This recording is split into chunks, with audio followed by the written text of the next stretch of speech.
سر میرا سوال یہ ہے کہ کیا حضور وسلم کے روضہ مبارک کا دروازہ کسی وی آئی پی کے لیے، کسی بادشاہ کے لیے کھولا جاتا ہے؟ جی نہیں، یہ بھی ایک ایسا مسئلہ ہے جو لوگوں میں بہت پھیل گیا ہے اور غلط مشہور ہو گیا ہے لوگوں کے اندر۔ لوگ یہ سمجھتے ہیں کہ فلاں بادشاہ وغیرہ آتے ہیں اور وہ نبی صلی اللہ علیہ وسلم کی قبر کی زیارت کے لیے جاتے ہیں۔ آپ کو عمومی طور پہ میں خلاصہ بتاؤں کہ یہاں کے بادشاہ بھی نبی صلی اللہ علیہ وسلم کی قبر کی زیارت نہیں کر سکتے ہیں، قبر کی یعنی کہ قبر تک نہیں جا سکتے ہیں۔ صحیح، ہم بھی جو جاتے ہیں، آپ نے دیکھا ہوگا ہم کہاں تک جا سکتے ہیں؟ جو جالی لگی ہوئی ہے، جالی یہ کس نے لگائی ہے؟ جالی یہ سعودی حکومت نے لگائی ہے، یعنی کہ پرانے زمانے میں جالی نہیں لگی ہوتی تھی۔ اس کے پیچھے، جالی کے پیچھے کیا ہے؟ بہت سے لوگ یہ سمجھتے ہیں، وہ جھانک کر کے دیکھ رہا ہوتا ہے کہ ہمیں قبر نظر آ جائے کسی طریقے سے۔ قبر ناممکن ہے کہ نظر آ جائے، کیونکہ جالی کے پیچھے 3 دیواریں ہیں۔ ایک تو آپ جانتے ہیں کہ گھر کی دیوار تھی، آپ صلی اللہ علیہ وسلم کہاں پہ مدفون کیے گئے؟ گھر کے اندر مدفون کیے گئے تھے۔ حدیث آتی ہے نبی صلی اللہ علیہ وسلم کی کہ نبیوں کا انتقال جہاں پر ہو جاتا ہے وہیں پر ہی دفن کر دیا جاتا ہے۔ تو صحابہ کرام میں بہت بڑا اختلاف ہوا تھا جب آپ صلی اللہ علیہ وسلم کا انتقال ہوا کہ کہاں پہ دفن کرنا ہے۔ انصار نے کہا کہ انصار کے علاقے میں، مہاجروں نے کہا کہ ہمارے علاقوں میں، ہر کسی نے اچھی سے اچھی تجویز دینے کی کوشش کری اور چاہا کہ ہمارے علاقوں میں ہو۔ قریب تھا کہ تلواریں نکل جائیں۔ حضرت ابو بکر رضی اللہ عنہ آئے اور آ کر کے حدیث سنائی کہ میں نے نبی صلی اللہ علیہ وسلم سے سنا ہے کہ نبی کا انتقال جہاں ہو جائے وہیں دفن کر دینا چاہیے۔ تو صحابہ کرام یہ تھے کہ جو ابھی جنگ چھڑنے والی تھی، فوراً تلواریں اپنے بند کر دی گئیں۔ اور ساری ہمارے درمیان میں بھی یہی ہونا چاہیے کہ جب حدیث آ جائے تو ہمارے درمیان کسی بھی قسم کا اختلاف ہو وہ فوراً ختم ہو جائے۔ تو آپ صلی اللہ علیہ وسلم کو دفن کیا گیا کہاں پر؟ دیکھا گیا کہ آپ کا انتقال ہوا ہے حضرت عائشہ کے گھر کے اندر۔ آپ صلی اللہ علیہ وسلم حضرت عائشہ کی گود میں سر رکھے ہوئے تھے، آپ بیماری کی حالت میں تھے، بہت زیادہ بخار کی تپش میں تھے، تو آپ صلی اللہ علیہ وسلم کو وہیں پر ہی مدفون کر دیا گیا جس جگہ پہ آپ کا انتقال ہوا۔ تو وہ جگہ کون سی تھی؟ گھر۔ اب گھر کی ظاہری بات ہے 4 دیواری تھی، 4 دیواری کے باہر کچھ عرصے کے بعد پرانے زمانے میں ہی ایک اور دیوار بنائی گئی جس کے 6 کونے تھے، 6 کونے، یعنی کہ عام طور پہ 4 کونے ہوتے ہیں نا گھر کے دیوار کے، اس کے 6 کونے بنائے گئے تھے۔ یہ 6 کونے کیوں بنائے گئے تھے؟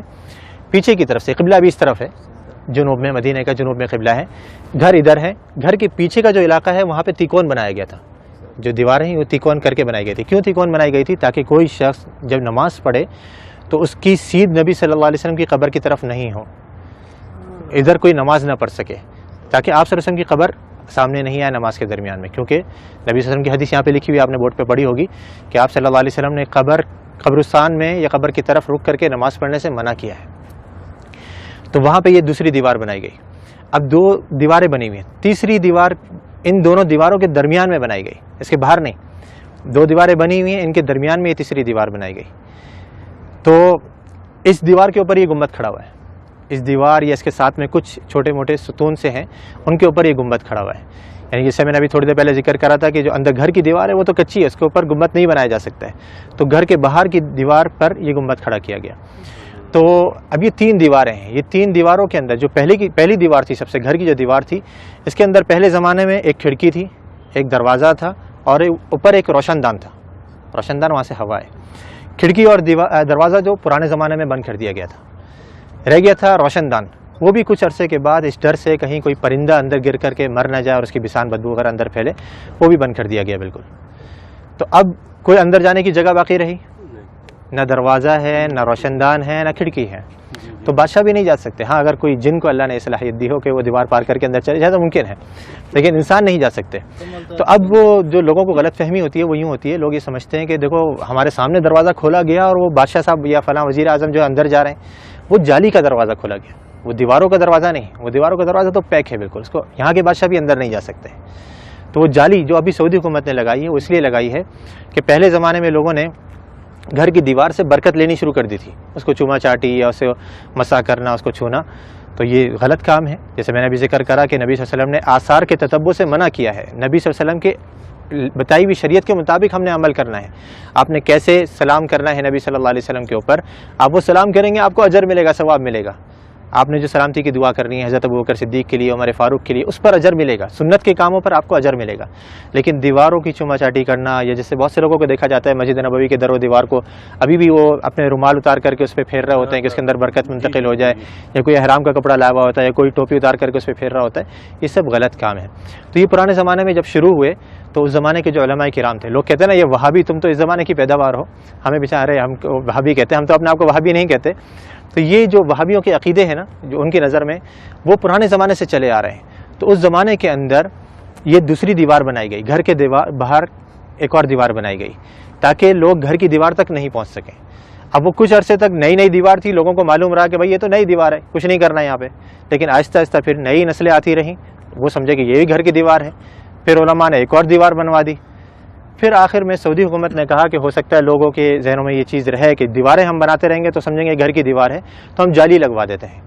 انہوں نے جالی لگوائی، لیکن لوگوں نے پھر بھی نہیں چھوڑا، وہ جالی کو بھی چوما چاٹی کے لیے پھر آخرکار مجبوراً سعودی حکومت کو وہاں پہ پولیس والوں کو کھڑا کرنا پڑا یا حیا والوں کو کھڑا کرنا پڑا تاکہ وہ لوگوں کو سمجھائیں اور آرام سے بتائیں کہ بھئی یہ چیز غلط ہے، مسح جو ہے وہ آپ نے حجر اسود کا کرنا ہے، اس کو چومنا ہے، اس کو آپ نے مسح کر سکتے ہیں، یا اس سے پہلے والا جو رکن یمانی ہے اس کو آپ چھو سکتے ہیں، ہاتھ لگا سکتے ہیں۔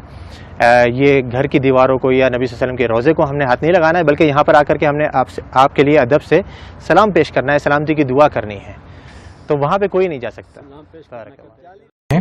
یہ حصہ عائشہ رضی اللہ تعالیٰ عنہ کا گھر ہے جو نبی صلی اللہ علیہ وسلم کے دور میں تھا، اور رائٹ سائڈ میں مسجد کا ایریا ہے۔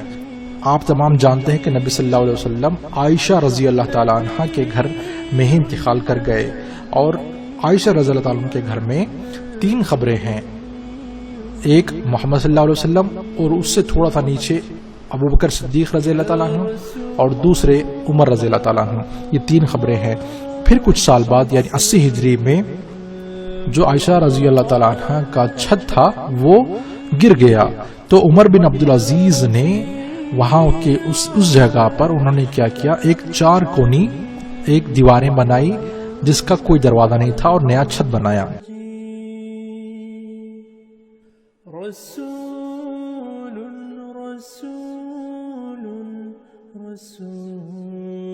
پھر ان کو ایک بات کھٹک گئی کہ کہیں لوگ آگے جا کر یہ نہ سمجھیں کہ یہ کعبے کی طرح ہی ہے، کیوں نہ اس کی طواف کریں، تو یہ ان کو ڈر ستا رہا تھا۔ تو انہوں نے کیا کیا، ایک اور دیوار بنائی اور سامنے سے اس کا حصہ تھوڑا سا نوکیلا انہوں نے بنایا، جیسا کہ آپ دیکھ سکتے ہیں ویڈیو میں۔ سبحان اللہ، دیکھیے وہ لوگوں کو گمراہ ہونے سے بچنے کے لیے کس حد تک سوچ رہے ہیں، سبحان اللہ۔ پھر اس کے 600 سال بعد ایک دوسرے خلیفہ نے اندر کے حصے پر ایک سفید رنگ کا گنبد بنایا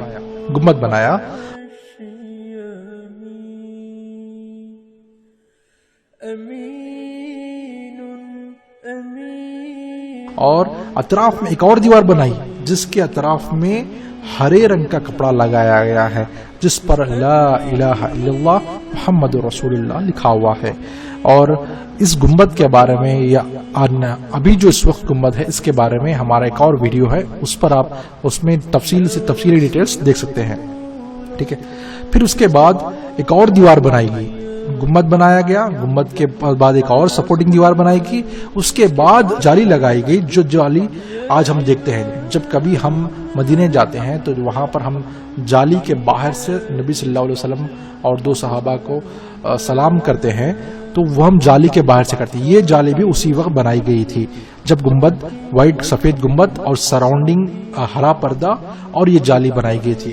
اکثر لوگ یہ سوچتے ہیں کہ یہ جو ہرا کپڑا ہے اس کے اندر ہی جو یہ خبر ہے، اور وہ اگر ہرا کپڑا نکالا جائے تو ہم خبر دیکھ سکتے ہیں، ایسا نہیں ہے۔ آپ تمام جانتے ہیں کہ کتنے دیواریں اس کے اندر بنائی گئی ہیں تاکہ کوئی فتنہ نہ ہو اور کوئی جو ہے گمراہی نہ ہو۔ اللہ جزائے خیر دے ڈاکٹر عبدالعزیز کرکی جنہوں نے یہ شکل بنائی تاکہ ہم یہ اندر کا حصہ کس طریقے سے بنایا گیا ہے دیکھ کر سمجھ سکیں۔ اس طریقے سے کئی اور ماڈلز مدینے میں رکھے گئے ہیں، وہاں پر آپ جب جائیں گے تو مدینے کا ایک میوزیم ہے اور بہت ساری چیزیں ہیں، آپ ضرور یہ ساری چیزیں وہاں پر دیکھ سکتے ہیں انشاءاللہ۔ تو اگر آپ کو یہ ویڈیو پسند آیا اور یہ معلومات اگر اچھی لگی تو آپ یہ ویڈیو اور یہ معلومات دوسروں تک بھی پہنچائیے۔ بارک اللہ فیک۔ تتغاشى سيد